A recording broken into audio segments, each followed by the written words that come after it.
Bom dia, boa tarde, boa noite, boa madrugada. Acorda, cabeçones! Aqui, CEISC, Santa Cruz do Sul, Rio Grande do Sul, Brasil, América do Sul, mundo Via Láctea ligado em todas as antenas parabólicas do planeta. E hoje é Live, e a Live é do Boteco do Fetter. Tá? Nós criamos um boteco aqui na minha casa com um churrasco, uísque, chá da Escócia e suco de puro malte para vocês, para digerir, para receber a matéria de ética, para ela entrar redonda, fazer casinha no coração, na mente, na alma, fazer todo mundo entender, compreender essa matéria, ficar feliz, contente, gostoso e choroso e para detonar, para morder, jugular, pisar na nuca e comer o fígado da FGV. Tamo junto? Hoje tem churrasco, o pessoal aqui... Era para ser só um filmador. Tem 18 pessoas aqui na volta, aqui. Tem 3 equipes do CEISC, tá? Só porque souberam que ia ter churrasco. Não dá para aguentar vocês. Tá? No decorrer da Live, a gente vai servindo. Olha aqui, ó. Hoje vai ter matambrito de porco. Tu sabe o que é isso? Vai aprender. É bom pra cacete. Vai ter as entranhas da FGV. A gente vai comer as entranhas da FGV? Vai. E pra... É que eu acostumei, a minha filha é vegetariana, né? Então tem sempre aqui, tem cebola, tem batata, tem tomate, tem pimentão, até isso tem aqui. E tem a famosa, fantástica, inesquecível, eu começo a falar e começo a salivar, a famosa, fantástica, inesquecível picanha da aprovação. Deixa eu ver como é que ela tá. Ela ainda está naquele início, né? Tá ficando douradinha. Assim, não cai picanha, pelo amor de Deus. Vamos lá. Só o que faltava a picanha cair. Aí sim. Aí cai a alma do fofo. Tá legal? Então vamos conversar um pouco a respeito de ética. Vocês sabem, vocês estão conscientes já que são 8 questões de ética, tu tem que acertar as 8. Só isso que eu quero. Aliás, eu não quero, eu tô mandando, eu tô exigindo. Eu quero o gabarito, por quê? Porque eu vou mandar as fotos da picanha para te cheirar. Pessoal, a Aline, ela nem sabia, né? A Aline, ela tem um lado assim de química, de bruxaria do CEISC. Ela criou tu manja aqueles negócios que tu põe na garganta, quando tá com dor de garganta, o spray aquele? Ela criou um spray de cheiro do CEISC. Cheiro da picanha do CEISC. E o pior é que tem até meu cachorro gritando aqui. Hoje vai... viu? Daqui a pouco vai ter o Bira junto na Live, ele latindo.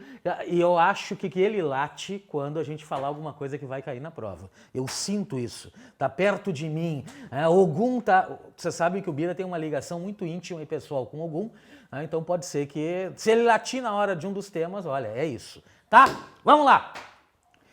Eu sempre penso, eu sempre digo que a gente tem que morder a jugular, pisar na nuca e comer o fígado da FGV. Então hoje eu trouxe as facas necessárias para te fazer tudo isso. Tá legal? Então agora... Crava, desgraçada! Qual é os temas? Nós vamos falar hoje sobre os 8 odiados. O que são os 8 odiados? Os 8 temas que eu acho que vão cair na prova. Mas tu tem certeza? Porra, não tem certeza coisa nenhuma. Eu acho, e se eu acho, eu vou falar para vocês. E se eu acho, tu tem que estudar. Porque a partir dos 8, esses 8 vão virar 16, esses 16 vão virar 32, e nós vamos enxergar, visualizar tudo que vocês precisam, tudo que é necessário para essa preparação. Tá legal? Primeiro aspecto. Para ser advogado, eu tenho que ter inscrição na OAB.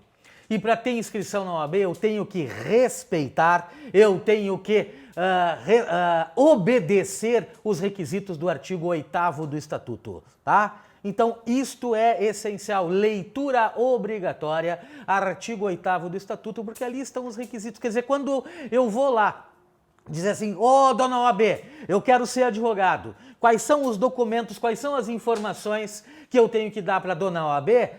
Eu tenho que dar aquelas informações exigidas no artigo 8º do Estatuto. Mas aí vem uma pergunta, aonde eu faço essa inscrição?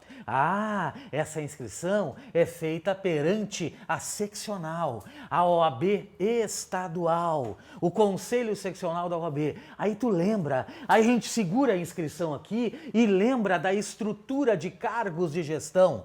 Como assim cargos de gestão? Tu sabe que lá em cima nós temos o Conselho Federal. Cada estado tem a sua seccional. Então a OAB nacional é definida, é classificada como sendo o Conselho Federal da OAB. Cada estado tem a sua seccional e esta seccional, ou seja, cada estado, se divide em subseções. Conselho Federal, seccional, uma por estado. Esta seccional se subdivide em subseções. Tá legal? Lembra disso. A inscrição, ela é estadual. Vamos ver como é que tá. O troço aqui tá tilintando, né? O porquinho aqui, ele tá fazendo assim, tá pingando na brasa. Coisa mais linda, coisa mais gostosa, coisa mais maravilhosa. Bom, eu vou fazer a minha inscrição na seccional, no estado? Sim. Tá?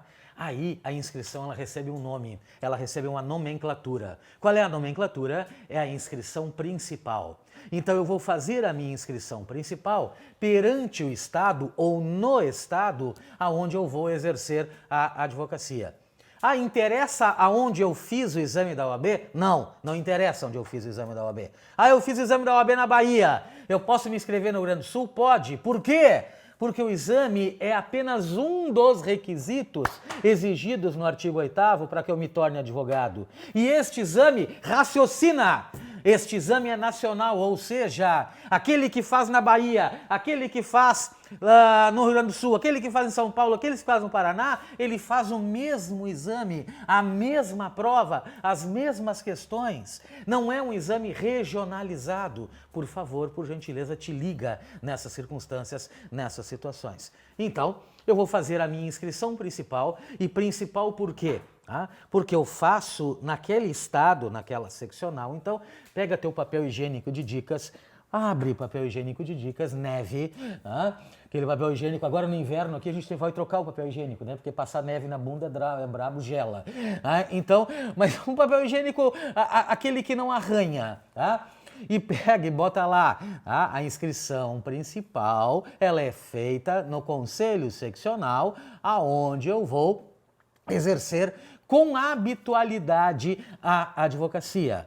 É o meu domicílio profissional. É ali que eu vou requerer, é ali que eu vou pedir a minha inscrição, trazendo os requisitos do artigo 8º do Estatuto. Tá, e se eu quiser trabalhar em outro estado também, eu posso? A minha inscrição principal me autoriza, me dá direito, me proporciona a possibilidade de advogar em outros estados do Brasil? Sim, me proporciona. Então, eu tenho inscrição no Rio Grande do Sul, Leonardo Rizzo Fetter, OAB RS 30720. Pode advogar lá em São Paulo? Pode advogar lá em São Paulo, mas tem limite. Qual é o limite? Até 5 causas em andamento por ano. Se eu tiver mais do que 5 causas lá em São Paulo, eu vou ter que requerer um troço chamado inscrição suplementar. Então, a inscrição suplementar, ela é uma inscrição facultativa. Mas como assim facultativa? Eu quero ter inscrição no Rio Grande do Sul, Santa Catarina, Paraná, Rio de Janeiro, São Paulo, Minas Gerais. Posso? Posso. Mas eu não tenho que fazer mais um exame de ordem? Não, é um exame de ordem só. Um exame de ordem eu produzo, eu requeiro, eu solicito todas as inscrições que eu tiver vontade. A inscrição principal é aquela que me torna advogado, ela é obrigatória. A inscrição suplementar, ela é, a princípio, facultativa. Essa inscrição suplementar, ela pode se tornar obrigatória? Pode. Quando? Quando eu, advogado, estiver trabalhando em mais do que 5 ações num estado, bota lá, estado seccional, numa seccional aonde eu não tenho a inscrição principal. Exemplo, eu tenho inscrição principal no Rio Grande do Sul. Posso trabalhar em Santa Catarina? Posso. Agora, se eu tiver mais do que 5 ações em Santa Catarina, torna-se obrigatória eu requerer, eu produzir a minha inscrição suplementar. Então eu tenho lá, inscrição suplementar, facultativa. Tornar-se-á, que palavra bonita, né? Tornar-se-á obrigatória a tal da inscrição suplementar se eu tiver mais do que 5 ações em andamento perante estado onde eu não tenha a inscrição principal. Fechado e combinado? Enxerga isso. Apenas cuidado. A FGV quer rodar vocês. E pelo fato dela querer rodar vocês, ela gosta de exceções, tá? E por gostar de exceções, ela pode criar ou exigir uma tal de multidisciplinariedade e fazer com que vocês entendam acesso à justiça também. Como assim acesso à justiça? Tu sabe que o Poder Judiciário tem um troço chamado jurisdição. O que é esse poder chamado jurisdição? É o poder, dever, de solucionar litígios, conflitos de interesse levados a ele. Mas, por uma forma de organização, essa tal de jurisdição foi dividida em regras de competência. Então, o juiz do trabalho, o juiz federal, o juiz da justiça estadual, todos eles têm jurisdição, mas eles têm dividida a competência, ou seja, eles só podem trabalhar em determinadas ações. Tá, mas o que isso tem a ver com a minha inscrição ou com o exercício da advocacia? Simples. Tu sabe que a primeira grande divisão de competência é a competência estadual e a competência federal, certo? Certo. Quais são as ações de competência federal? Aquelas definidas no artigo 109 da Constituição Federal. Fechado? Tudo bem. Não está no artigo 109 da Constituição Federal, será de competência estadual. A competência estadual ela é residual. Pois bem, no acesso à justiça, vocês sabem também que nós temos instâncias ou graus de jurisdição. Como assim? Eu tenho a possibilidade, o cidadão brasileiro tem a possibilidade de, diante de uma ação julgada no primeiro grau, na primeira instância, de buscar uma segunda opinião, de levar a análise daquele conflito para o segundo grau. Isto é possível? Isto é permitido? Sim. Se eu pego a Justiça Estadual, o meu recurso vai para o Tribunal de Justiça. Cada estado tem um Tribunal de Justiça. Essa é a verdade. Agora, se eu pego a competência federal, não existe um tribunal federal em cada estado. Nós temos, na competência federal, uma divisão de regiões no Brasil. Vamos pegar o meu exemplo aqui do Rio Grande do Sul. No Rio Grande do Sul, nós temos a quarta região. A quarta região é Rio Grande do Sul, Santa Catarina e Paraná. No primeiro grau, as ações de competência federal andarão no seu estado. Quando tiver recurso para o segundo grau, este recurso, tanto das ações que tramitaram no primeiro grau no Paraná, em Santa Catarina e no Rio Grande do Sul, eles vão para um tribunal apenas, sediado em Porto Alegre, chamado Tribunal Regional Federal da Quarta Região, o TRF4. Como vocês estão bonitos assim, O Eduardo parece o super-homem com aquela capa, vindo assim. Deixa eu ver como é que tá meu churrasco aqui, antes que eu queime a picanha. Eu não posso queimar a picanha, calma. Olha aqui, nós vamos mexer a entranha com queijo.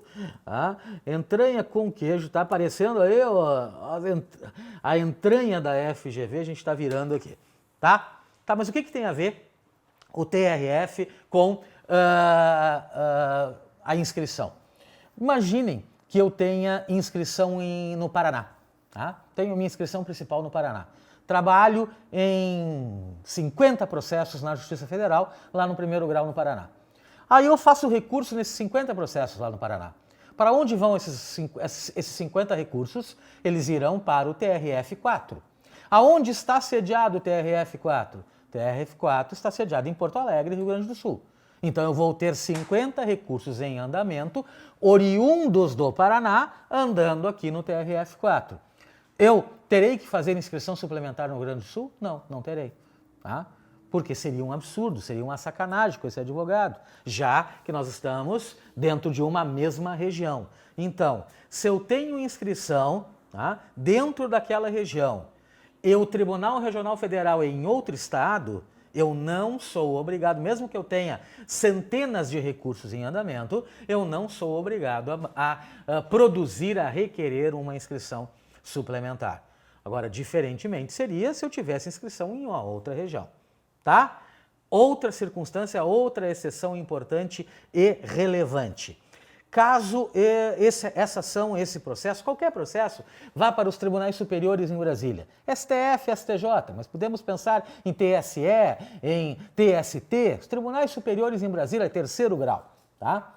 Eu sou obrigado a ter, ou a criar, ou a requerer uma inscrição suplementar para trabalhar nos tribunais superiores? Não. Então, com a minha inscrição principal, me é permitido, me é autorizado perfeitamente que eu trabalhe, que eu exerça a advocacia nos tribunais superiores sem a necessidade, sem emergir obrigatória a inscrição suplementar. Fechado? Combinado? Legal.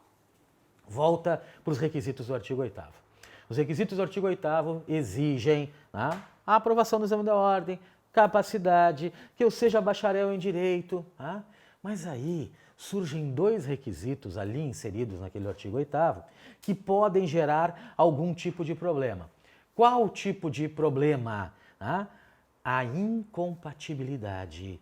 O que é esta tal de incompatibilidade? Eu estava falando de inscrição, tá? E estou falando de requisito da inscrição e aí eu chego no segundo odiado. Tá? Falei em inscrição, primeiro odiado. Segundo odiado, incompatibilidade. Ah, Fetter, mas a incompatibilidade ela é requisito da inscrição? Sim. Tá? Mas o que é essa tal de incompatibilidade? Essa tal de incompatibilidade é uma circunstância, tá, que proíbe o exercício da advocacia. Então, aquela pessoa que pretende ser advogado, que quer ser advogado, por ela estar exercendo uma outra atividade, esta outra atividade é tida, é classificada como sendo incompatível com a advocacia. Ou seja, eu não posso exercer a advocacia em conjunto, paralelamente, com uma atividade incompatível. Aí vem a primeira pergunta. Quais são essas tais atividades incompatíveis? Existe alguma norma, alguma regra, alguma lei que define a atividade incompatível? Sim, tá? O Estatuto da OAB. E vejam, abra-se parênteses, tá? Insisto e reitero, nós temos basicamente 3 legislações para estudar a respeito de ética. Estatuto da OAB, que é uma lei federal, o regulamento do Estatuto, que é uma norma administrativa criada, regulada, gerada pelo Conselho Federal, tá? E temos o Código de Ética e Disciplina, também norma administrativa. O melhor lugar, o lugar mais garantido de eu olhar essas, de eu pesquisar, de eu estudar essas normas, é no site da OAB.org. Tá? E eu digo isso com muita certeza, com muita vontade, porque todas as vezes, e de novo este ano, de novo na preparação para esta prova, novamente, outra vez, tem pessoas estudando com legislação revogada. Já recebi questionamentos de pessoas que estavam estudando com legislação revogada ou com legislação incompleta. Tu não tem direito, tchê. Tu não tens esta possibilidade. Ah, estou te xingando? Sim, estou te xingando. Ah, tu não pode estar estudando, levando em consideração, usando, manuseando legislação ou revogada ou incompleta. Tá? Então vai na fonte, vai no site oab.org e pega a legislação adequada. Fecha parênteses. Volta para a incompatibilidade. Incompatibilidade são atividades tidas, definidas, classificadas como sendo incompatíveis. Eu não posso ser advogado exercendo uma atividade incompatível. Aonde estão descritas essas atividades incompatíveis? No artigo 28 do Estatuto. Então nós temos ali uma lista de atividades tidas, classificadas como sendo incompatíveis. Aquelas descritas no artigo 28 do Estatuto. Se eu já exerço uma atividade incompatível, o que vai acontecer? A minha inscrição vai ser indeferida. Tá? Então, o pré-exercício de uma atividade incompatível gera o indeferimento da minha inscrição. Ah, mas Fetter, e se eu já sou advogado? Tá? Se eu já tenho a minha inscrição, se eu já tenho a minha carteirinha, já sou advogado, tá? E passei, depois de ser advogado, a exercer uma atividade incompatível. Isto gera alguma consequência? Sim. Tá? A possibilidade de 2 consequências. Então escreve aí no teu papel higiênico de dicas. Inscrição. Exercício de atividade incompatível posterior. Tá? Se esta atividade incompatível posterior for definitiva, a consequência vai ser o cancelamento da inscrição. Aonde está descrito o cancelamento ou as causas do cancelamento? Lá no artigo 11 do Estatuto, tá? Então escreve lá, inscrição, exercício de atividade incompatível posterior, se essa atividade incompatível for definitiva, cancelamento, artigo 11 do Estatuto. Se esta atividade incompatível for temporária, A consequência vai ser o licenciamento. Então, durante o exercício daquela atividade incompatível temporária, eu terei que me licenciar. Enquanto eu estou licenciado, eu não posso exercer a advocacia. Aonde estão as causas, as circunstâncias que geram o licenciamento? No artigo 12 do Estatuto. Anota, escreve. Então põe assim, ó, inscrição. Atividade incompatível antes da inscrição, indeferimento da inscrição. Inscrição. Atividade incompatível depois da inscrição, se essa atividade for definitiva, cancelamento da inscrição. Se essa atividade incompatível for temporária, licenciamento da inscrição. Isso é um mapa mental? Porra, não sei se é mapa mental. Isso é um resumo, é um esquema, seja lá o que for. Mapa mental tem que sair da tua mente, não dá bola para mapa mental meu. Faz o teu, cria o teu, porque é a tua mente, é o teu cérebro que vai ter que encontrar a resposta no dia da prova e não o meu. Existem atividades incompatíveis definidas em outra legislação? Não. É ali, as atividades incompatíveis estão definidas no artigo 28 do Estatuto. E a gente pode chamar a atenção de algumas delas. E talvez, eu acho que isso não vai cair, mas enfim, houve uma alteração no Estatuto onde foi relativizada uma incompatibilidade. Qual seria essa relativização? Os militares e aqueles que atuam em atividades policiais, esta circunstância, ser militar ou atuar em atividades policiais, é uma atividade incompatível. Aí veio uma alteração no Estatuto e disse, tá bom, continua sendo atividade incompatível, mas será possível para essas pessoas uma inscrição especial, onde eles poderão advogar em causa própria. Isso está escrito no artigo 28 ali, parágrafo 3º e 4º do Estatuto. Esta inscrição especial, esta possibilidade desses militares e dos que atuam em atividades policiais buscarem uma inscrição especial e atuarem e exercer a advocacia em causa própria. No entanto, esse dispositivo foi julgado inconstitucional pelo STF. Aí vem a pergunta, Fetter, mas vale o que está escrito no Estatuto ou vale a decisão do STF? Vale a decisão do STF, ponto final. Então, não existe, foi classificada, foi definida como inconstitucional esta inscrição especial para militares e aqueles que atuam em atividades policiais com o objetivo de exercer a advocacia em causa própria. Inconstitucional, não vale, não tem valor, não tem eficácia. Então, militar e aquele que tem atividade policial, ele pode advogar? Não, não pode. É atividade incompatível, não pode advogar. Este matambrito de porco vai ficar do caramba, assim, eu começo a falar, eu já começo a salivar, eu não posso, não existe coisa pior que gordo fazendo churrasco. Gordo fazendo churrasco, ele fica com fome fazendo churrasco, ele fica com vontade de comer o churrasco e não dá mais aula. Essa é a verdade. Vamos lá. Quais são as outras atividades incompatíveis que podem gerar ou que vão exigir de vocês algum tipo de conhecimento especial? Vejam, magistratura, poder judiciário. Eu posso ser juiz, ser desembargador, ser ministro e exercer a advocacia? Não, não posso. Então, o exercício da magistratura é atividade incompatível. Aí bota do lado, serventuário da justiça. Serventuário da justiça é atividade incompatível? Sim, é. Então, serventuário da justiça, escrivão, chefe de secretaria, oficial de justiça, oficial escrevente, oficial ajudante, todos aqueles cargos vinculados ao Poder Judiciário e mais, aqueles que prestam outros tipos de serviço, auxiliar de serviços gerais, porteiro, motorista, ascensorista, todos aqueles que exercerem atividades para o Poder Judiciário, ainda que sejam temporárias.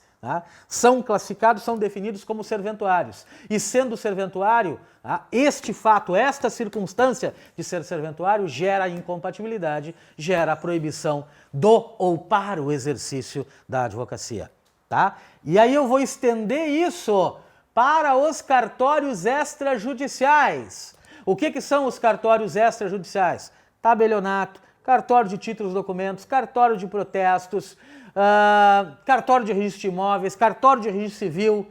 Funcionário serventuário de cartório extrajudicial está a exercer uma atividade incompatível, ou seja, que proíbe o exercício da advocacia. Fechado?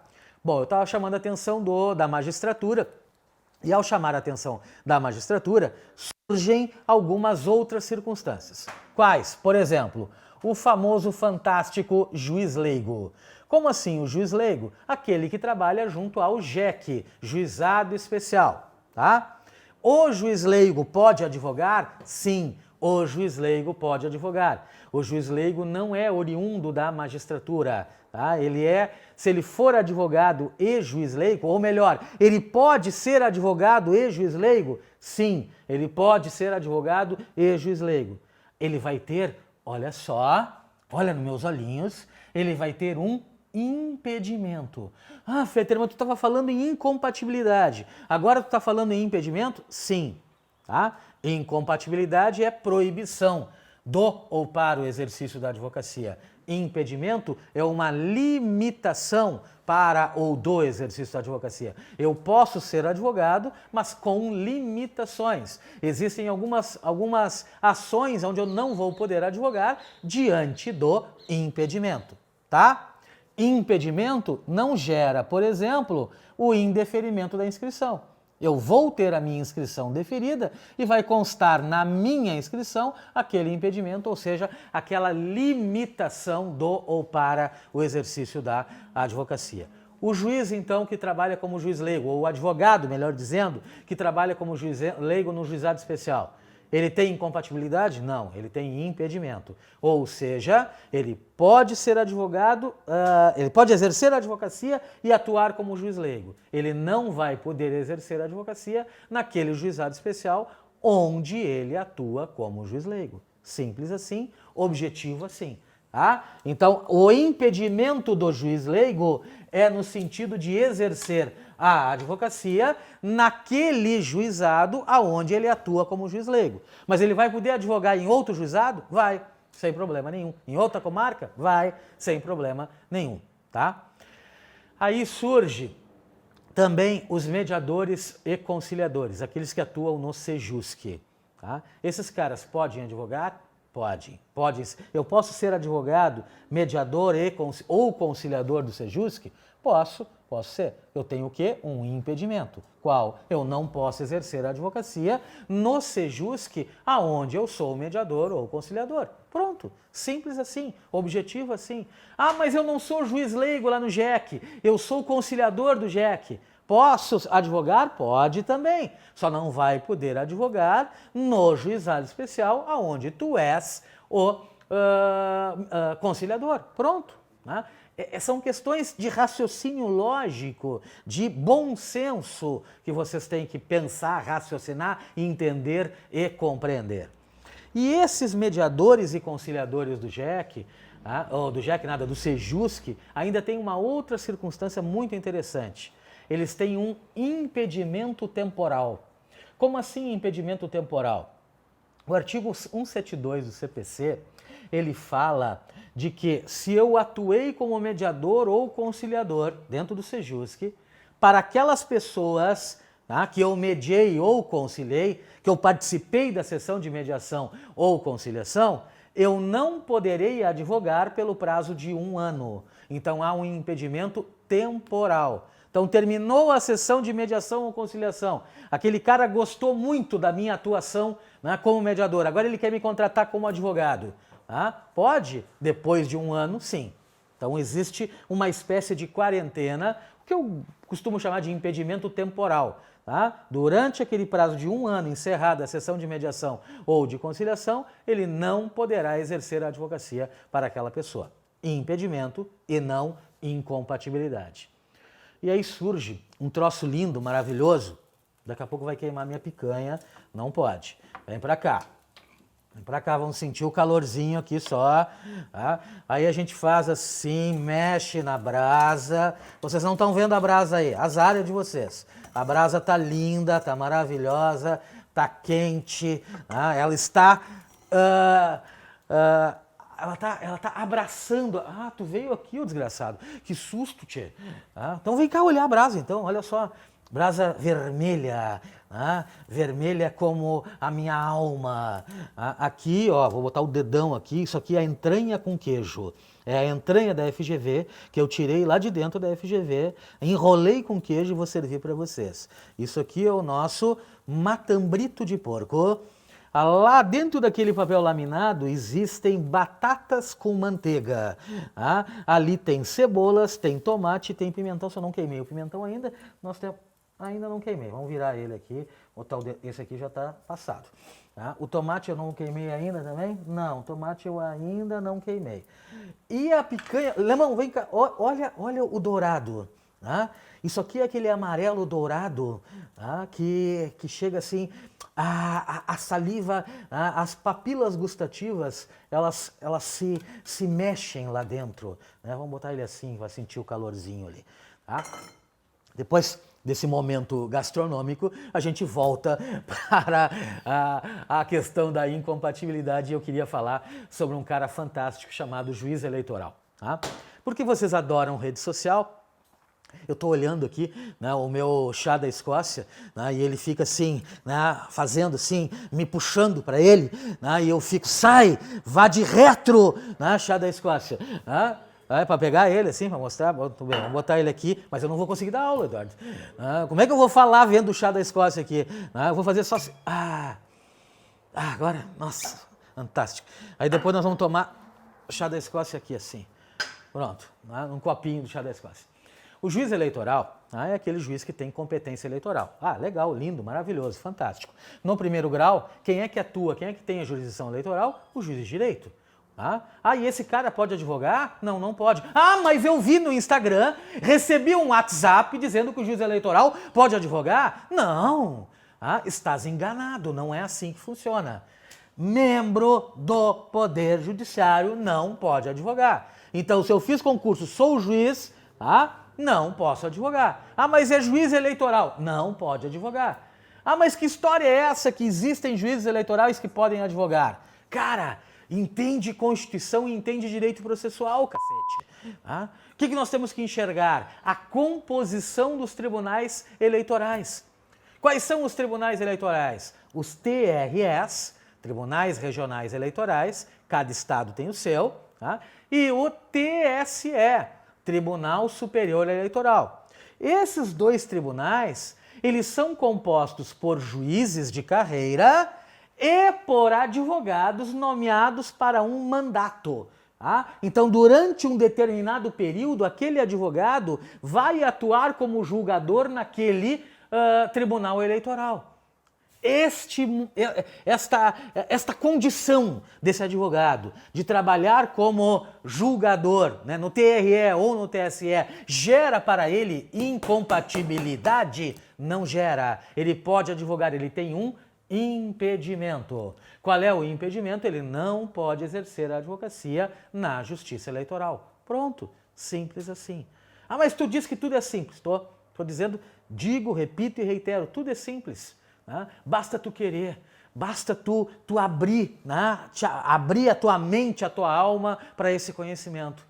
É assim que funciona. Tu tem que parar de enxergar, de botar barreiras para o conhecimento. As pessoas dizem assim, a FGV nos fode na ética, a FGV faz questão difícil. Vamos mostrar que vocês são melhores que eles. Vamos entender, vamos compreender e dar um pontapé Eu ia dizer que era um pontapé no saco, né, Aline? Mas isso não pode dizer. Isso aqui está aparecendo em todo o Brasil, assim. Isso vai ser cortado, né? Depois vai aparecer um pi, assim. Não pode dizer. Então é para morder a jugular, pisar da nuca e comer o fígado do FGV. É assim que vai funcionar. Então, abre a mente, abre a alma e vamos lá, vamos entender. Juiz eleitoral, juiz de carreira, não pode exercer a advocacia. Se é um advogado nomeado para exercer um determinado mandato, né, junto a um tribunal eleitoral, um TRE ou junto ao TSE, esse advogado não perde a capacidade postulatória, ele pode advogar sim, mas não poder, tem um impedimento, o impedimento de não poder exercer a advocacia perante a Justiça Eleitoral. Só isso, simples e objetivo assim, tá? O que vocês têm que fazer? Vocês têm que ler os incisos do artigo 28.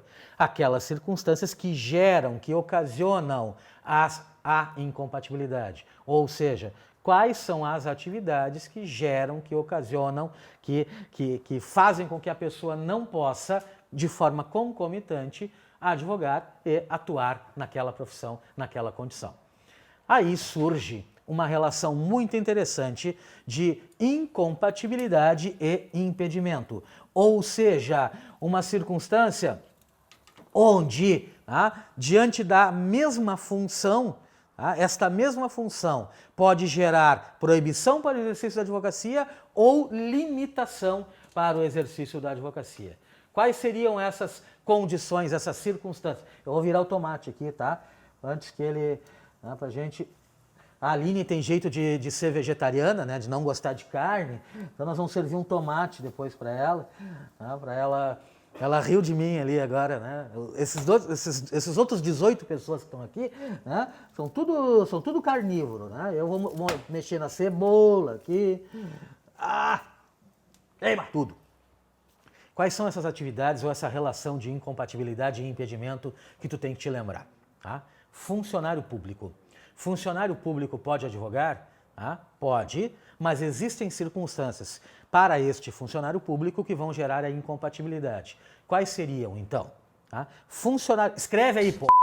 Funcionário público sem cargo de chefia, sem poder de mando, é um funcionário público que pode advogar, mas tem o impedimento de não poder exercer a advocacia contra quem o remunera. Melhor dizendo, contra a fazenda pública que o remunera, tá? Então, bota lá. Funcionário público sem poder de direção, sem poder de mando, sem cargo de chefia, é um cara que pode advogar, mas tem o impedimento, ou seja, a limitação de exercer a advocacia contra quem o remunera. Aonde está escrito isso? No artigo 30, inciso 1 do Estatuto. Tá? E se o funcionário público tiver poder de mando? Se o funcionário público tiver um poder de chefia, onde ele tem poder de gestão, de direção, de mando contra terceiros, aí este poder de mando gera incompatibilidade, ou seja, proibição do ou para o exercício da advocacia. Tá? Então, funcionário público sem poder de mando, impedimento. Pode advogar, mas não pode advogar contra a fazenda pública que o remunera. Funcionário público com poder de mando, incompatibilidade. Não pode advogar.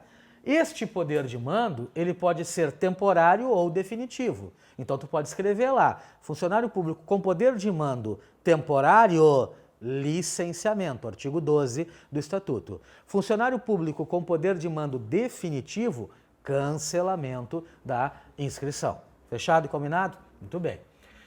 Aí nós vamos analisar também a questão daqueles que participam do Poder Legislativo. Participar do Poder Legislativo pode gerar tanto impedimento quanto incompatibilidade. O artigo 30, inciso 2 do Estatuto, diz que aqueles que participam do Poder Legislativo podem advogar? Podem, mas eles têm um impedimento, uma limitação. Eles não podem advogar nem contra nem a favor da fazenda pública em geral. Quem é fazenda pública? Município, Estado, União, autarquias e fundações públicas, pessoas jurídicas, enfim, pessoas jurídicas de direito público. Tá? Enquanto o funcionário público não pode advogar contra a fazenda pública que o remunera, aquele membro do Poder Legislativo, aquele que tem atividade lá junto à Câmara de Vereadores, Assembleia Legislativa, Câmara dos Deputados, Senado Federal, este cara, ele pode ser advogado, mas não pode advogar nem contra, nem a favor da fazenda pública em geral. E esta atividade no Poder Legislativo pode gerar incompatibilidade, ou seja, proibição do ou para o exercício da advocacia? Pode. Quando? Quando eu fizer parte da mesa deste poder.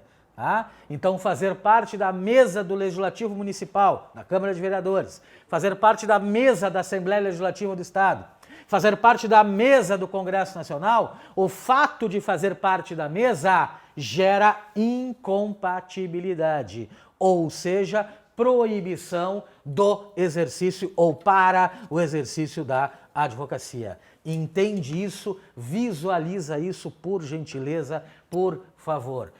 Eu tenho que mexer aqui a nossa brasa, mora, senão o nosso churrasco, o pessoal aqui, vieram aqui em casa hoje só porque tinha churrasco, só por causa disso, não viriam mais aqui, agora, e se tiver ruim eles não voltam mais, eu quero que eles voltem, é sempre um prazer recebê-los.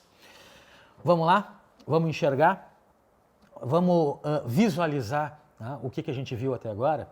Inscrição, nós vimos órgãos de gestão, nós falamos de licenciamento e cancelamento, nós falamos de incompatibilidade e impedimento. Tudo partindo de um fato gerador apenas, a inscrição na OAB, ou seja, o artigo 8º. Vocês viram que viagem a gente pode fazer? E ainda tem mais uma circunstância que é necessário enxergar, tendo, de novo, apenas como ponto de partida o artigo 8º do Estatuto, a questão da falta de idoneidade ou inidoneidade. A pessoa, o interessado em se tornar advogado, em ter a inscrição deferida, ele tem que declarar que é idôneo, ou seja, que não é atingido por nenhuma circunstância relacionada à falta de idoneidade ou inidoneidade. Essa circunstância, doutoras e doutores, ela é subjetiva. Ela é analisada caso a caso. E exatamente por ser analisada caso a caso, para que uma inscrição... Escuta o que eu estou falando, porra! Para que uma inscrição seja indeferida por falta de idoneidade, há que emergir uma decisão de 2/3 do Conselho Seccional. Vejam, se eu chego lá e não sou bacharel em Direito, a minha inscrição é indeferida, pronto. Se eu chego lá e não provo que eu passei no exame da OAB, a minha inscrição vai ser indeferida, pronto. Se eu chego lá e estou exercendo uma atividade incompatível, a minha inscrição vai ser indeferida, pronto de novo. Agora, para a minha inscrição ser indeferida sob o fundamento da falta de idoneidade, aí nós temos a necessidade de uma análise, da abertura até de um processo paralelo para que se investigue isso e até sim dê o direito de defesa para aquele interessado. E para gerar o indeferimento, para que seja efetivamente e objetivamente indeferida sob o fundamento da falta de idoneidade, há que ter decisão de 2/3 do Conselho Seccional. Eu só acho, alemão, que eu vou fazer uma coisa aqui, não vai dar certo. Nós vamos fazer uma outra coisa aqui, senão depois cai o troço, e aí eu fico com a cara de cu aqui. Vamos botar isso aqui assim, vamos fazer isso aqui assim. Não sei se isso aqui tá bom, isso aqui é chamado de entranha, a entranha do bicho. E eu enrolei essa porra toda com queijo. Se isso vai ficar bom, nós vamos ver agora. Vamos ver assim, vamos fazer assim, e vamos virar, deixa eu ver, aqui está muito mal passado, nós vamos voltar, mas aqui não está. Então a gente vai cortar assim, assim, me babei aqui, Aqui, esta outra parte aqui tá bem passada também, e assim, e assim. Isso aqui nós vamos botar de novo lá na grelha para passar mais um pouquinho. Aí a gente pega assim, a gente pega o troço aqui, sal de parrilha, faz assim, e vai... Isso aqui a gente vai botar de novo lá para passar mais um pouquinho, porque os caras não querem boi berrando aqui, já vi que a cara deles lá não vai funcionar. Então nós vamos botar aqui assim. Aí, vocês me dão licença, mas eu vou provar, tá? Eu vou botar para cá para ninguém ver, E a gurizada aqui, os 18, os 300 de Esparta, podem olhar lá. Bom, nós estamos falando de inscrição na OAB, tá? E esta inscrição, tá, ela permitiu que a gente viajasse em diferentes caminhos, né? Em diferentes previsões dentro do Estatuto. Nós somos obrigados a falar também, necessariamente, sobre algo chamado Sociedade de Advogados. Por quê? Porque a Sociedade de Advogados é a pessoa jurídica, tá, formada por advogados. Então, anota aí no teu papel higiênico de dicas, tá? Pessoa jurídica de advogados. Esta pessoa jurídica de advogados, ela tem no seu quadro social apenas e tão somente advogados, tá? Retomando, eu não posso ter no quadro social da Sociedade de Advogados pessoas que não são advogados. Simples assim e objetivo assim. Essa sociedade de advogados, ela pode acontecer de duas formas. Tá? Uma sociedade simples ou pluripessoal, ou seja, um conjunto de advogados, 2 ou mais advogados, tá, se juntando para criar uma sociedade de advogados, como pode ser a sociedade também chamada de unipessoal. O que é a sociedade unipessoal? É a pessoa jurídica de um advogado só. Então, eu, advogado sozinho, posso criar, posso pedir a inscrição, a criação de uma sociedade de advogados eu sozinho, né? Assim como tem normalmente a sociedade em nome individual, das sociedades, das pessoas jurídicas que nenhuma relação tenham com a advocacia? Sim, pode. Então tá. Sociedade de advogados, apenas advogados. Depois, sociedade de advogados pode ser simples ou pluripessoal, 2 ou mais advogados, ou unipessoal, um advogado só, tá? Vocês sabem que a sociedade de advogados, que a sociedade, tá, a pessoa jurídica, para existir no mundo jurídico, para ser titular, para se tornar titular de direitos e obrigações, essa pessoa jurídica precisa estar inscrita em algum lugar. Tá? A inscrição, os seus atos constitutivos, o seu contrato social deve ser levado a registro. Onde é o normal? O registro normal na junta comercial ou no cartório de títulos e documentos. Pois bem, a sociedade de advogados não vai ser registrada na junta comercial, não vai ser registrada no cartório de títulos e documentos. Tá? A sociedade de advogados é registrada junto ao Conselho Seccional.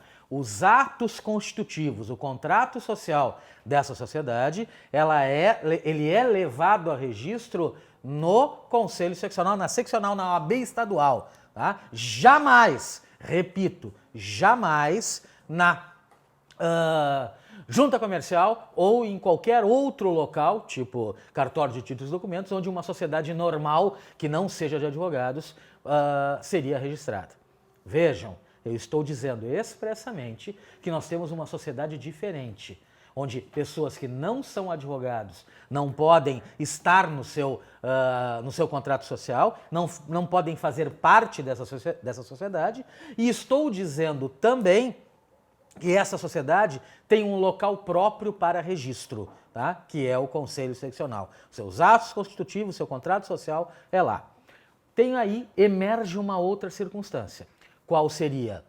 Todos os sócios daquela sociedade, eles têm que ter inscrição no Conselho Seccional aonde ela for registrada. Como assim? Ora, simples. Eu sou advogado no Rio Grande do Sul. Tá? Eu posso ser sócio de uma sociedade em Santa Catarina? Posso. O que eu tenho que fazer? Ter inscrição em Santa Catarina. Ah, mas a minha inscrição principal é no Rio Grande do Sul. Não tem problema. Faz inscrição suplementar em Santa Catarina e te torna sócio de uma sociedade lá. A regra é simples. Né? Já dizia o Arnaldo, a regra é clara. Para eu ser sócio de uma sociedade de advogados, eu tenho que ter inscrição principal ou suplementar no Conselho Seccional, onde aquela sociedade será registrada. Tá? Esta é a regra. Tá? Ela não permite exceção. Então, eu quero constar, eu quero aparecer no quadro social daquela sociedade, tá? Ou na seccional, ou no estado onde ela vai ser registrada, eu tenho que ter inscrição. Não importa qual tipo de inscrição, principal ou suplementar, tenho que ter. Tá? Simples, objetivo. Regra, tá, clara e objetiva. Sempre vem uma pergunta nesse momento. Tá, e advogado pode ser sócio de uma sociedade que não é de advogados? Pode. Perfeitamente possível. Uma pessoa que não é advogado pode ser sócio de uma sociedade de advogados? Não, não pode. Advogado pode ser sócio de uma sociedade que não é de advocacia? Pode, tá? A sociedade de advogados, ela tem nos seus objetivos apenas aqueles descritos como atividades privativas da advocacia. Ou seja, eu não posso fazer constar lá do contrato social que aquela sociedade vai atuar na corretagem de imóveis, na venda de carros. Não. Os únicos objetivos sociais dessa sociedade, tá, são aqueles vinculados à atividade do advogado, às atividades privativas da advocacia, certo? Ah, mas eu quero trabalhar, eu sou advogado, eu quero trabalhar na venda de carros. Posso? Posso. Vou ter uma outra sociedade que vai trabalhar com isso, não a minha sociedade de advogados. Ah, eu quero trabalhar com a compra e venda e aluguel de imóveis. Posso ter uma sociedade assim, sendo advogado? Posso, mas não a minha sociedade de advogados. Vai ser uma outra sociedade. Eu não posso misturar outras atividades além daquelas descritas, definidas como atos privativos da advocacia. E aí eu abro um outro parênteses, dentro daquela ideia da gente começar a caminhar dentro do estatuto. O que são atos privativos da advocacia? Já que a sociedade de advogados pode apenas e tão somente aparecer, fazer constar no seu contrato social atos privativos da advocacia. Os atos privativos da advocacia são aqueles definidos como consultoria, assessoria e assessoria jurídica. O que mais? O que mais é ato privativo da advocacia? O famoso, fantástico e inesquecível ius postulandi. Como assim ius postulandi? O direito de postular em juízo exige que a pessoa tenha capacidade postulatória. Quem é que tem capacidade postulatória? Apenas e tão somente o advogado. Então, se eu não sou advogado, eu posso propor uma ação sem advogado? Não. Eu preciso, graças a Deus, eu preciso do advogado para propor uma ação. Então, o direito de postular em juízo é uma atividade privativa da advocacia.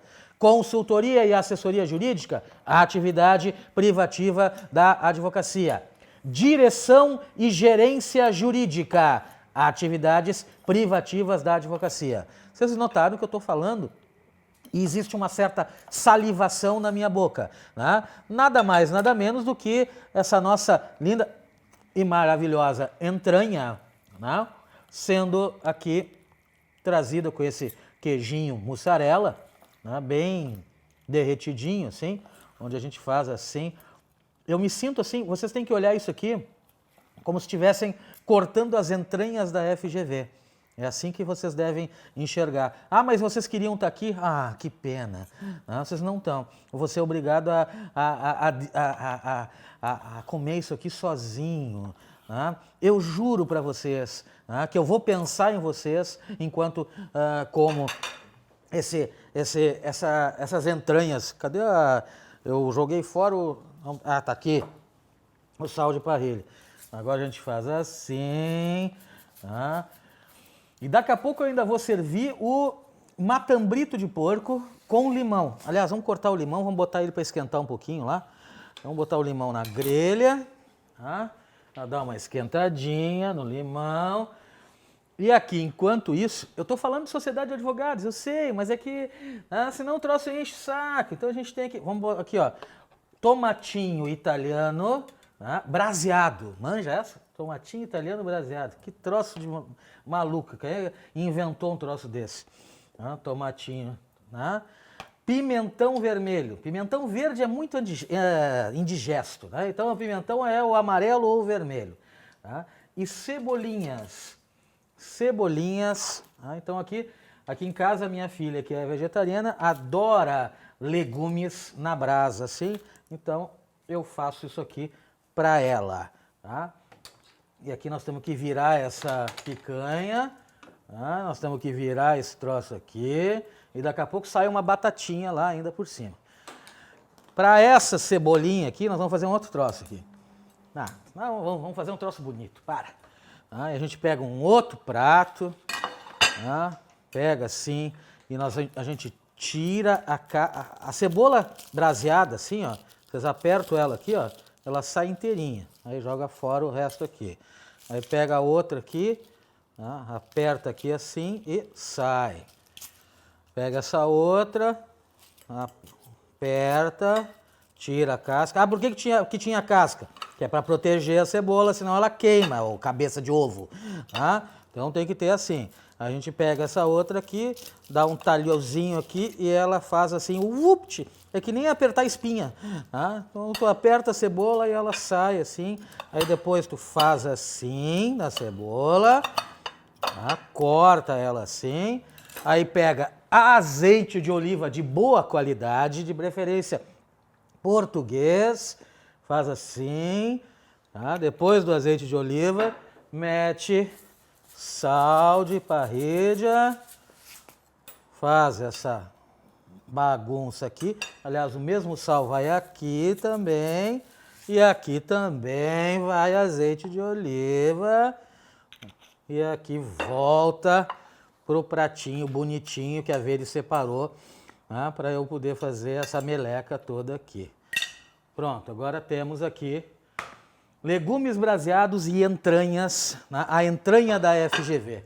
Tá? Isso aqui, sabe o que a gente faz? A gente joga lá no fogo, tá? Fazendo fogo assim, a casca da cebola, tá? Deixa cheirinho. Pronto. O que eu estava falando mesmo aqui? Tá? Nem me lembro mais. Eu estava falando de sociedade de advogados. E estava dizendo, tu quer aquele troço lá? Não vai levar, tá cheiroso, tá gostoso, ainda tem batatas com manteiga envelopadas, essa vai sair daqui a pouco, tá? Além do matambrito de porco com limão siciliano. Bom, sociedade de advogados ainda tem uma característica interessante. Qual seria? É possível que a sociedade de advogados tenha filial? Sim, é possível. Jamais no mesmo conselho seccional. Tá, mas como assim, tia? Ora, a sociedade de advogados, seja ela individual, né, a chamada unipessoal, ou a sociedade simples ou pluripessoal, essa sociedade é registrada num conselho seccional. Por exemplo, a seccional do Rio Grande do Sul. Ótimo. Eu posso ter uma outra sociedade, ou eu posso ter uma filial aqui no Rio Grande do Sul? Não, não posso. Eu posso ter uma filial em Santa Catarina, uma no Paraná, uma em São Paulo, uma em cada conselho seccional ou em outro conselho seccional. A filial jamais poderá ser no mesmo conselho seccional. Outra informação importante e relevante a respeito da sociedade de advogados. Tá? O advogado pode ser sócio de mais de uma sociedade de advogados? Pode, até pode, jamais no mesmo conselho. Vou dizer diferente, o advogado pode ser sócio de uma sociedade por conselho seccional, tá? Então, eu sou sócio de uma sociedade no Rio Grande do Sul. Posso ser sócio de outra sociedade no Rio Grande do Sul? Não. Mas eu sou sócio de uma que trabalha só com direito tributário. Agora eu posso ser sócio também aqui no Rio Grande do Sul de uma que trabalha só com direito penal? Não, não pode. É uma por conselho. Eu tenho a minha sociedade unipessoal. Aí eu vou me juntar com outros e criar uma outra sociedade aqui no Rio Grande do Sul também. Posso? Não. É uma por conselho seccional. Pronto. Simples assim. Então não complica. Então eu posso ser sócio de uma sociedade simples ou unipessoal no Rio Grande do Sul, outra em Santa Catarina, outra em São Paulo, outra no Paraná, uma por estado, uma por seccional. Tá? Não complica algo que tem que ser simples. Outra circunstância a respeito de sociedade de advogados que a FGV gosta, o nome da sociedade. O nome da sociedade de advogados não pode ter aqueles nomes, ou nós não podemos nominar ou denominar a sociedade de advogados com aquelas nomenclaturas diferenciadas. Nós temos uma limitação. Qual é? É o nome dos componentes, é o nome de um ou de todos os componentes, de todos os sócios da sociedade de advogados. Tá? É aí que é o jeito, que é a maneira de nominar ou de denominar a sociedade de advogados. Pronto, simples assim. Tá? Então eu não posso ser Liga da Justiça Advogados Associados, né? Hulk, Thor e Capitão América Advogados Associados, não pode. Tá? É o nome dos advogados que devem constar naquela sociedade. Mas, se um dos sócios morre, o nome do sócio morto pode permanecer na sociedade? Não, não pode. Tá? Mas e se tiver uma previsão expressa no contrato social? Aí pode. Então a resposta tem que ser, depende. Então, é possível manter o nome do sócio falecido na sociedade de advogados? Sim, sim e não. Tá? Se nada estiver previsto no contrato social, não. Se tiver previsão expressa no contrato social, sim. Assim, simples e objetivo, de novo, outra vez e novamente. Antes de começar a cortar essa maravilhosa, deixa eu provar aqui essa nova. É bom isso. Eu não sabia que a FGV produzia entranhas tão gostosas assim. Né? Vou morder e vou digerir as entranhas da FGV. Eu estava falando que a sociedade de advogados, ela tem que... Estou meio babando aqui. Ela tem que ter, atuar em atividades privativas da advocacia. Eu estava falando das atividades privativas, não terminei. Né? Me atrapalhei, comecei a comer e não voltei ao assunto. Eu disse que era juiz postulante, né? A capacidade de postular em juízo, disse que era assessoria e consultoria jurídica, disse que era cargos de gerência e direção jurídica. Tá? Então aí nós temos as atividades privativas da advocacia, a gente pode juntar ainda, dar visto em atos constitutivos ou em contratos sociais, também é atividade privativa do advogado. Tá? Mas por que eu estou chamando ou estou voltando nesse assunto? Porque dentro da capacidade postulatória, ou seja, da exigência do advogado, ou da presença de um advogado, ou da representação por um advogado para postular em juízo, existem exceções. Então, eu sou obrigado, para entrar com uma ação, a ter um advogado? Sim, sou obrigado. Como regra, existem exceções? Sim, existem exceções. Quais seriam as exceções? Ou seja, quando será possível postular em juízo sem advogado? Vou ser mais claro, mais preciso e mais objetivo. Quando será possível eu entrar com uma ação sem a presença do advogado ou sem a representação de um advogado? Exemplo clássico, habeas corpus. O que é o habeas corpus? Uma ação constitucional que visa garantir o direito de ir, ficar ou permanecer, ou seja, direito à liberdade. A garantia do direito à liberdade, a propositura, a interposição de um habeas corpus é autorizada constitucionalmente por qualquer cidadão, ou seja, eu não preciso ter um advogado. O ius postulante trabalhista, então, ficar como autor ou como réu, estar, não ficar, estar como autor ou como réu numa ação trabalhista, autoriza e permite que a pessoa, que o reclamante ou o reclamado, atue sem a presença de advogado. JEC, Juizados Especiais Cíveis, Juizados Especiais Federais, é autorizado, ou existe a autorização que a parte atue e postule em juízo sem advogado? Sim, também. Então são circunstâncias que afastam a necessidade, a obrigatoriedade da presença do advogado, tá? Então são algumas regrinhas relacionadas à atividade do advogado que são importantes, relevantes, necessárias, da atividade do advogado, não, da atividade da sociedade do advogado, que são interessantes, necessárias que tu te atente. Eu queria te chamar a atenção, se tu puder, abre o teu estatuto aí, especificamente para o artigo 17, letra A. O artigo 17, letra A, ele traz uma circunstância muito legal chamada associação, tá? Então, o que eu tenho? Escreve aí. Eu tenho sociedade de advogados, eu tenho a possibilidade de um outro contrato chamado contrato de associação e ainda eu tenho a possibilidade da figura fantástica, maravilhosa chamada advogado empregado, tá? Então, a figura da associação, ela não configura uma sociedade de advogados, então, a associação não é sociedade de advogados.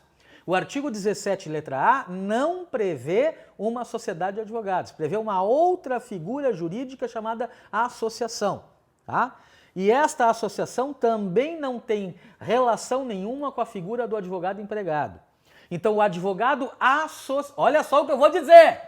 O advogado associado, ele não é sócio e ele não é empregado. O que é a associação? É uma ideia, é uma possibilidade que existe de se reunir sem criar vínculo societário e sem criar vínculo trabalhista com um objetivo em comum. Vamos nos reunir para fazer determinada ação. Então fazemos uma associação. Vamos nos reunir para fazer muitas ações juntos, aquelas determinadas. Fazemos um contrato de associação. A criação, a possibilidade, a regulação desse contrato de associação é com esse objetivo. Não criar vínculo societário e não criar vínculo trabalhista. Tá? Mais um odiado interessante e importante. Saindo de sociedade de advogados, saindo de atividades privativas da advocacia e as suas exceções, existe algo que é sempre exigido pela FGV, que é o artigo 7º do Estatuto.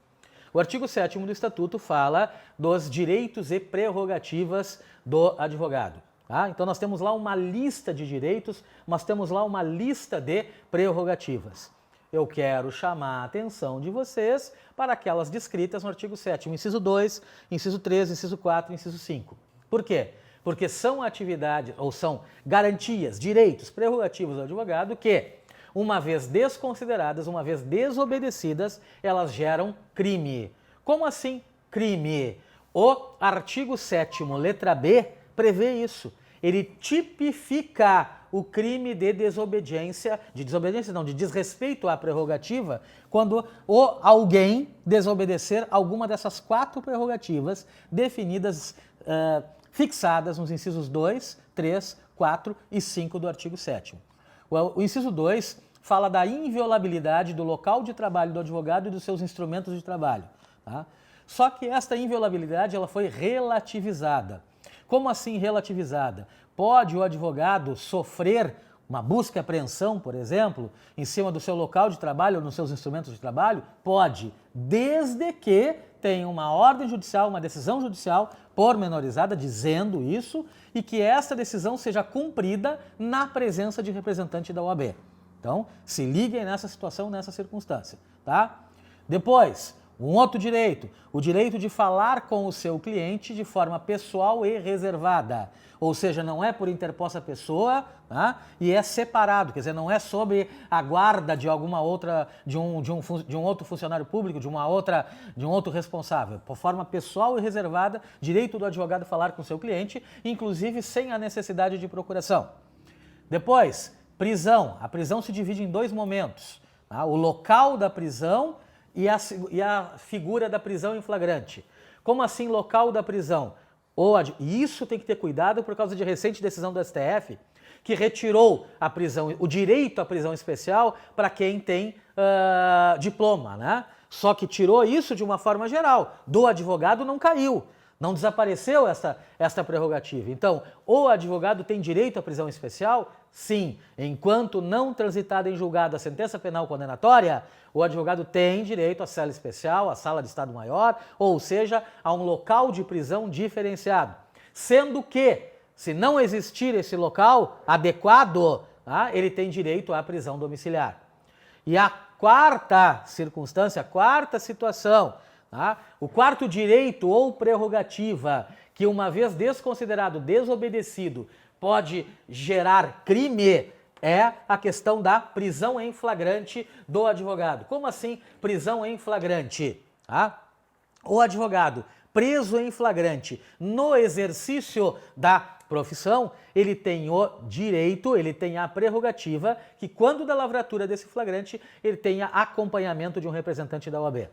Quando preso em flagrante por qualquer outra atividade não relacionada à advocacia, não existe esta exigência. Agora, quando o advogado for preso em flagrante exercendo a advocacia, necessariamente, quando da lavratura desse flagrante, é necessária a presença de representante da OAB, sob pena de nulidade do flagrante. Quer dizer, desrespeitar esse tipo de prerrogativa, essas prerrogativas aqui elencadas, configura atividade criminosa, tipifica crime, segundo o artigo 7º, letra B. Como é que nós estamos de tempo ainda? Já encerrou? Já? Vocês estão... Já? Fechamos 1 hora já? Então, posso ir? Então, mais uma coisinha antes da gente fechar, antes da gente encerrar, antes de eu servir toda a comida aqui, né, do Boteco do Fetter. Você sabe que nós temos que o advogado, ele tem que respeitar regras éticas e o desrespeito de algumas dessas regras gera infrações disciplinares.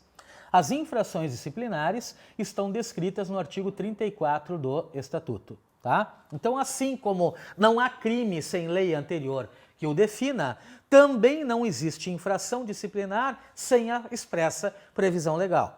Onde está a previsão legal das infrações disciplinares? Está lá no artigo 34 do Estatuto. E uma vez condenado o advogado diante de uma infração disciplinar, quais são as penas possíveis de serem aplicadas a esse advogado? Então, existe penalizações. O pessoal aqui não está comendo, depois nós vamos ter que botar na panela para esquentar. Tem 18 pessoas aqui e ninguém come, eu fico aqui louco para comer. Uma vez punida, uma vez transitada em julgado, um processo ético administrativo disciplinar, a pena ou quais são as penas possíveis de serem aplicadas ao advogado? Primeira, censura. Aqui que eu tenho que olhar. Eu estou parecendo o Luciano Huck, né? Não sei nem para onde olhar. Primeira pena, censura. Então é aquela pena assim mais leve a qual o advogado pode ser aplicada. Segundo tipo de pena, suspensão. Então o advogado pode ter aqui agora, tá? Calma, rapaz. Eu tenho que olhar para a carne também. Então o advogado pode ser suspenso, ou seja, pode deixar de poder exercer a advocacia? Sim, também pode deixar de exercer a advocacia. E ele pode também ser excluído. Terceira pena possível de ser aplicada, a pena de exclusão. Na pena de exclusão, ele deixa de ser advogado, tá? É cancelada a sua inscrição quando lhe for aplicada a pena de exclusão. Pois bem, esta pena de exclusão, para ser aplicada, exige-se que a gente pega o limãozinho aqui, né? Limãozinho siciliano, quentinho, derruba assim em cima desse porquinho, tá? Bem torradinho, faz uma frescura assim. Essa pena de exclusão, para ser aplicada, não basta uma decisão transitada em julgado. Há a necessidade de decisão de 2/3 do Conselho Seccional. Então, a pena de exclusão exige a presença ou a decisão de 2/3, a confirmação daquela pena por 2/3 do Conselho Seccional. Mas existe ainda a pena de multa, mas a pena de multa é uma pena acessória. Como assim pena acessória? Ela não existe sozinha. Então vai ser censura mais multa, suspensão mais multa. Exclusão mais multa? Não. Multa sozinha? Não. Tá? Mais uma, lembra disso. Existem circunstâncias, existindo circunstâncias atenuantes, a pena de censura pode ser substituída pela pena de advertência. Lembra disso também. Eu vou ter que provar aqui, senão não vai dar. Eu vou ficar olhando. Eu vou ter que provar de novo, porque não...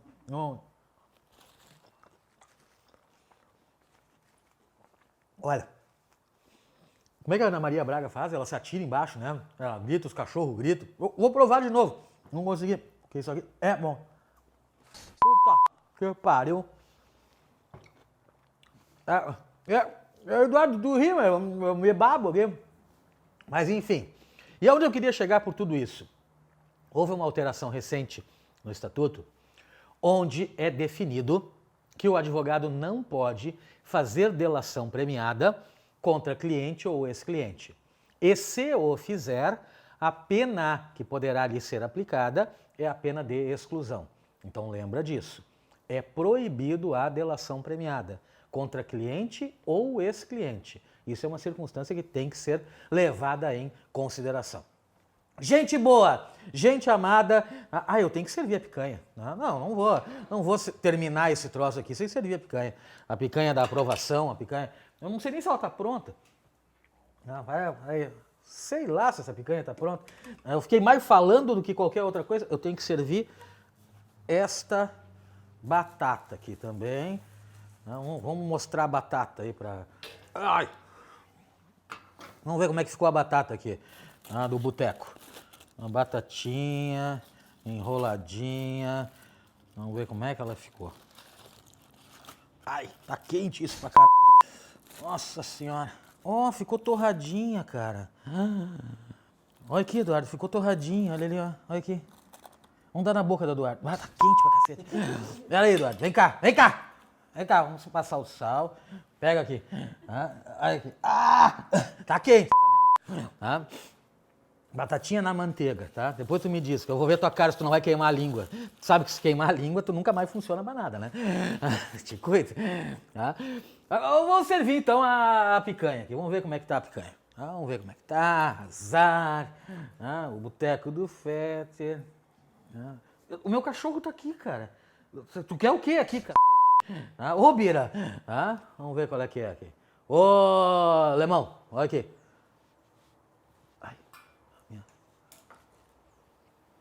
Puta que pariu, hein? Bah, meu.